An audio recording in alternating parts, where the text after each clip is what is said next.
사실 오늘 할 얘기는 여러분들 사실은 이미 앞에 KTNG 동영상을 보면서 열정과 도전으로 세상을 향해 가자는데 오늘 할 얘기를 이미 사실은 어떤 면으로는 테마를 잘 주신 것 같아요. 그래서 오늘은 뭐 김정호, 김진국의 발광소나타가 평소에 뭐 김진국이 아니면 김정호가 이렇게 서로 들어가면서 했는데 오늘은 그 옛날에 대동여지도를 만든 김정호 선생이 아니라 연세대학교 특임교수로 계신 김정호 선생님께서 김정호 교수님이 말씀을 주시는데 여러분 김정호 교수님이 어떤 분인지는 아시죠? 이래봬도 난 프리덤 래퍼 대한민국의 최고 래퍼라 순위가 뻔 하루도 나빠 한땀 뻔뻔하게 즐기며 산다 나와 같이 꿈을 꾸고 싶다면 너네같이 높여보고 싶다면 끝까지 고정관념 버리고 끝까지 뒤쫓고 세워 틀어줘 예. 참직가입니다. 근데 무슨 말씀인지 다 알아들으셨다고 가정하십시다. 적어도 프리덤 팩토리인지 프리덤 래퍼인지 삼직 가수인 거는 확실합니다. 네, 그러니까 끝까지 뒤쫓고 세워서 들어달라 이 얘기죠. 뭐. 좋은 말로 할때 잘 들어가. 네. 이런 잡스를 봤나? 저는 이 이야기를 한 권의 책과 세 가지의 사람들 이야기로 풀어가려고 합니다. 한 권의 책. 이것은 스티브 잡스를 바꾸어놨던 책이지요. 영어 이름으로는 The Whole World Catalog라고 하는 책입니다. 1970년대 초반에 마지막 폐간되면서 마지막 호가 나왔는데 그 마지막 호의 뒷커버에 이런 말이 써 있었죠. Stay hungry, stay foolish. 들어보셨죠? 스티브 잡스가 스탠포드 대학교 졸업식장에 가가지고서 했던 마지막에 했던 이야기. 여러분, Stay hungry, stay foolish. 이게 무슨 뜻이에요? 배고픈 채로 남아있어라. 직역하면. 또 어리석은 채로 남아있어라. 이 얘기잖아요. 배고프게 그렇게 있어라라고 하는 건 어느 정도 이해가 됩니다. 왜? 열심히 해라는 거지. 뭐 좀 먹었다고 그래가지고 그냥 아무것도 안 하고 퍼져 있지 말고 계속 배고픈 것처럼 노력을 해라라는 얘기인데 stay foolish. 어리석게 남아있으라는 얘기는 무슨 얘기일까요? 왜 계속 어리석으라는 얘기지? 왜냐하면요. 여러분들이 뭔가 목표를 정하고 그것을 향해서 나가다 보면 반드시 남들이 하지 않는 무언가를 하게 돼 있어요. 남들이 하지 않는, 남들이 인정하지 않는 뭔가를 하게 돼 있는데 그때 많은 사람들은 여러분들을 비웃거나 아니면 어리석다 그러거나 그럴 경우들이 있다는 거지요. 그럴 때 계속 가라라는 얘기입니다. 그게 스티브 잡스가 얘기하는 stay foolish고 그 두 마디가 스티브 잡스로 하여금 40년 후에 아이폰과 같은 그런 엄청난 발명품을 가지고 세상 사람들을 이롭게 하고 세상을 바꿔놓고 하는 그런 일을 할 수 있게 만든 거죠. 그 한 권의 책. 바로 The Whole Earth Catalog라고 하는 바로 이 책입니다. 자, 세 종류의 사람은 무엇일까요? 첫 번째 종류는 바로 스티브 잡스와 같은 사람이지요. 상대방이 나한테 뭘 해주든가 상관없이 회사에서 나한테 뭘 해주든가 상관없이 나는 내 목표를 향해서 가는 것입니다. 내 월급이 얼마이든 그거는 별개의 문제야. 나는 내가 할 일이 있고 그것을 이 회사에서 하겠다라고 생각하는 사람들이 첫 번째 사람들입니다. 이건 스티브 잡스뿐만이 아니고 한국에도 그런 사람들이 많아요. 예를 들자면 강덕수 회장이라고 하는 사람이죠. 혹시 여러분 들어보셨어요? STX 그룹이죠. 2002년에 창업을 했잖아요. 지금 근데 안타깝게도 얼마 전에 부도가 났죠. 정말 안타깝습니다만 저는 그분이 분명히 재기할 거라고 생각합니다. 2002년에 STX 그룹을 창업을 했어요. 그래가지고 10년도 안 되는 기간 안에 30조 원이라고 하는 매출, 어마어마한 기업 그룹을 만들어냈어요. 자기 힘으로 그야말로. 근데 이분은 무슨 대단한 재벌 2세였느냐? 그게 아니죠. 그게 아니고 이분은 동대문 상고를 나왔었어요. 그리고 명지대 경영학과를 야간으로 다녔던가 아무튼 그렇습니다. 학벌은 정말 형편없는 그런 분이었죠.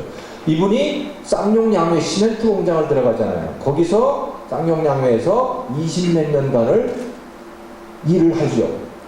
그리고 회사가 부도가 났을 때 이 사람은 그 회사를 자기 집 팔아가지고 인수를 합니다. 아파트 한 채 팔아가지고 회사를 인수를 한 거야. 회사가 망했기 때문에 그게 가능했던 거죠. 그리고 그것을 기반으로 해가지고 STX 그룹이라고 하는 거를 만들어낸 사람이에요. 이 사람이 당신의 성공 비결은 뭡니까? 물어봤을 때 이분이 그럽니다. 나는 셀러리맨이라고 생각해 본 적이 없습니다. 회사에 다니면서. 셀러리맨이라고 생각해 본 적이 한 번도 없습니다. 자기는 해운업을 해보고 싶었고 조선산업을 해보고 싶은 꿈이 있었다는 거예요. 그걸 하기 위해서 그런 회사에서 그 일을 계속 했지. 회사에서 월급을 얼마 주든 그건 별개의 문제였다라는 거죠. 즉 회사에서 얼마를 주든 상관없이 셀러리맨이지만 셀러리맨이 아닌 사람들 첫 번째 유형입니다. 그런데 이러기는 쉽지가 않잖아요. 대부분의 셀러리맨들은 셀러리맨이지요. 무슨 의미에서? 나 월급 받은 만큼만 할 거야 이거지요. 월급 받은 만큼만 하게 하겠다. 보통 사람들이 그렇게 생각합니다. 야, 회사에서 이 정도 주는데 나 이 정도 하면 됐잖아? 예. 대부분 회사 다니는 분들은 그렇게 생각을 합니다. 그런데요, 그 회사의 인사 담당자나 그 회사의 사장님은 그렇게 생각 안 할걸요? 아마도 많은 수의 자기 직원들이 월급값도 못한다고 생각할 거예요. 본인들은 나는 월급 받은 만큼 하고 있어 라고 생각을 하는데 평가하는 사람들은 아마 최소한 3분의 1 정도는 이 월급값도 못하는 사람들이야. 내보낼 수가 없어서 데리고 있는 것이죠. 그런데 그리고 그것이 저도 회사 생활을 한 40년 했죠. 그래서 직원도 했고 또 기관장도 했고 그렇게 했지만 사실은 주변에서 보면 그럴 때가 많다라는 거예요. 그 판단 기준이 뭘까요? 그 판단 기준은 내가 지금 이거 하려고 이 회사 들어온 거야? 내가 여기 다니려고 내가 4년 동안 대학 등록금 냈어? 라고 생각하면 그분은 분명히 자기 월급값을 못하고 있는 겁니다. 10조 팔고 그래요. 네. 자, 제가 왜 이 이야기를 하냐면 우리가 그런 상황에 닥칠 때가 굉장히 많다는 것이죠. 왜냐하면 여러분 9988이라고 하는 거 들어보셨죠? 9988 우리나라의 전체 기업 중에 대기업은 중소기업이 99.9%고요. 대기업은 0.1%밖에 안 돼요. 여러분들이 가고 싶어하는 대기업은 0.1%밖에 안 된단 말이에요. 또 직장의 수로 따지면 그러니까 일자리의 수로 따지면 88이에요. 대기업이 한 12% 되고 일자리 수로 따지면 중소기업이 88%예요. 그러니까 이거는 철칙이야. 여러분들은 우리나라 전체 일자리 중에 88% 속하는 거기를 가게 돼 있어. 최소한 88%는. 그런데 거기에 갔을 때 우리가 어떤 생각을 하게 되냐. 내가 여기에 다니려고? 내가 4년 동안 이렇게 다닌 거야?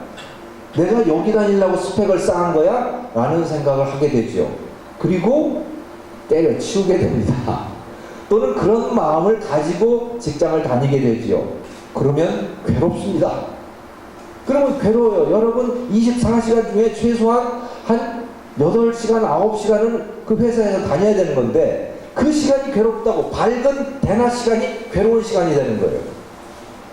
그러니까 제가 말씀드리고자 하는 건 여러분은 어떤 직장에 들어가시든지 반드시 괴롭게 돼 있다라는 거예요. 그때 마음을 바꾸셔야 된다 라고 하는 거예요. 그리고 여러분들이 스스로 흡족할 만한 직장에 처음부터 가기는 무지하게 힘들다라는 거죠. 제가 그래서 얼마 전에 들은 이야기입니다만은 삼성전자 인사팀장이 계시죠. 원기찬 부사장이라고 하는 분입니다. 요즘에 아무튼 인사 이쪽 그러니까 신입사원 채용이나 뭐 이런 것으로서 남은 대한민국 탑이죠. 이분이 열정낙수라고 하는 데에서 나와서 이런 말씀을 하시더라고요. 자기는 지금 삼성전자의 인사팀장에 대해서 대한민국 인사에서 가장 잘 나가는 사람이지만 채용이나 이런 거에 인사를 하려고 들어온 게 아니었다는 거예요. 삼성전자에 삼성그룹에 인사를 한 게 아니고 자기는 영업을 하기 위해서 들어왔다는 거예요. 그래서 전 세계를 누비고 다니면서 사업을 하고 싶었다는 거죠. 그런데 어떻게 하다가 인사를 하게 된 거예요. 자기 적성에 전혀 안 맞는 그 일을 하게 된 거죠. 그래서 때려치우려고 했었답니다. 그러다가 마음을 돌려가지고 이거라도 좀 해보자 라고 해서 일을 하다 보니까 그 일이 재밌어지더라는 거예요. 그리고 그게 평생의 직업이 됐고 그리고 지금까지 오게 됐다는 이야기를 하더군요. 여러분, 웬만한 일은요 하다 보면 재밌어집니다. 몰두하다 보면 재밌어지죠. 제가 이 말씀을 드리는 이유는 다시 말씀을 드리지만 9988입니다.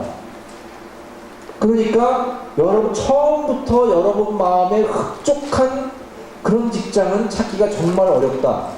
그걸 찾기 위해서 시간을 허비하지 말라라는 겁니다. 가능한 직장을 들어가서 가능한 잡을 구해서 들어가서 거기서 그 일에 몰두하다 보면 여러분 앞에 새로운 기회들이 펼쳐지게 돼 있죠. 요즘에는 경력사원을 뽑는 데들 굉장히 많거든요. 잘 아시잖아요.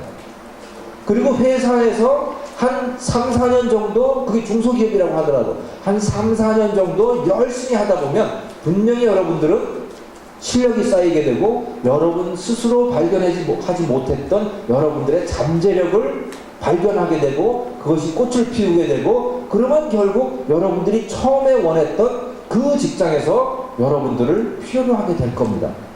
그래서 처음부터 너무 흡족한 꿈꾸는 그 직장을 찾는 데 시간을 너무 보내지 말라. 가능한 직장으로 시작을 하라. 거기에 몰두해서 한 3, 4년 여러분들의 시간과 노력과 열정을 투자하다 보면 여러분들은 원래 여러분들이 원했던 그 직장이 에서 요구하는 그 스펙보다 훨씬 더 좋은 자격을 갖춘 사람들이 돼 있을 것이다. 이런 이야기입니다. 그래서 제가 한 권의 책과 세 가지 종류의 인간형에 대해서 말씀을 드렸는데요. 여러분들은 첫 번째 또 어느 직장에 들어가시든지 간에